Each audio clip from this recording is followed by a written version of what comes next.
did not get to meet was Bruno Pali. Oh. And Bruno has quite a story. He was an artist, then he went into the military, and he was kind of just, when he was coming out of the military, not really clear if he wanted to delve into that world again, because, you know, it's, for many people, it's not an easy road to be a professional artist, but clearly he has the skill to be one. And he decided to give it his all, and he taught art at the university in Florence for quite a bit of time, as well as starting his own art career back up when he came out of the military. So his early works compared to his late works, if you focus on this painting up above the door, that's an early work. And you see how more abstract it was. He was more inspired by Modigliani and Picasso early on, and then got a lot more impressionistic as his art career progressed. As he aged, because he loved women so much, he felt that he became less desirable, almost invisible to women. So the woman in the forefront, she has the power. She's the sensual one with the power, and the older man in the background is almost invisible to her, and that was a reflection of his own feeling. Interesting. And then this represents a mid-piece for him, kind of a transition between the early, very abstract, and kind of transitioning into the later, a little bit more impressionist in the background, and a little bit more abstract in the forefront. He also lived right in Florence, and you can tell in a lot of his work that the cafe scene, which is very strong in Florence, was highly influential in his later work as well. Okay. So this is the cafe scene that I was referring to. You can really see how it's a whole mood. It's a whole energy. Yes. And then we get to our last and fourth artist, Roberta Martini.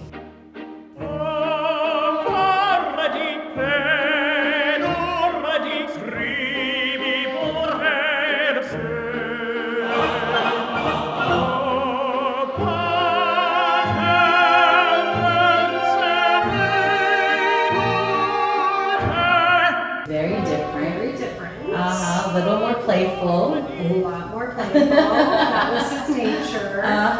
He did not like anything that was too serious, except the contrast with that is that he actually painted in a three-piece suit. Oh, okay.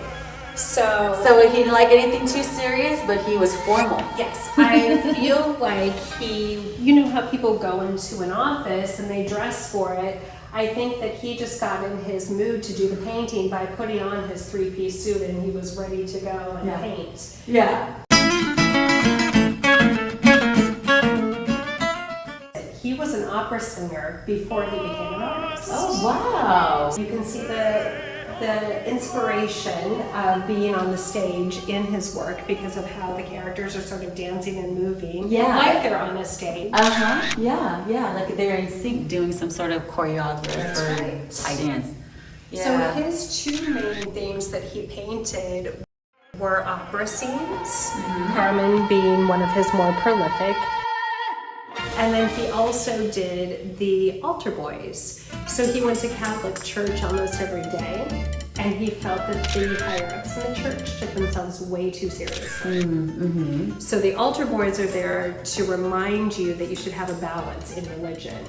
And you can believe in your religion, but you can also be joyous about it. Yeah. And He seems very interesting. He seems like maybe a boisterous fellow, right? I Especially think that being would be the a opposite. great description.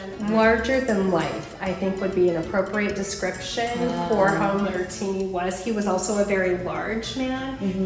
When he was an opera singer, he was a baritone, so he had sort of a booming voice, and larger than life would be how I think he would be best described. Right, yeah. Everyone in the Purple World, thank you so much. When you come to Carmel by the Sea, please visit Tamara G Fine Art Gallery and see my friend DeAnn Brady on the fabulous 6th Street, where there's a just what art row we like to call her. We call it Art on 6th or Gallery Row, but there's a lot of beautiful galleries on our street. So we like to make sure that people come to see us, obviously, but the surrounding galleries as well. A hidden gem within a hidden gem in Carmel. Thank you, everyone. Thank you, DeAnn.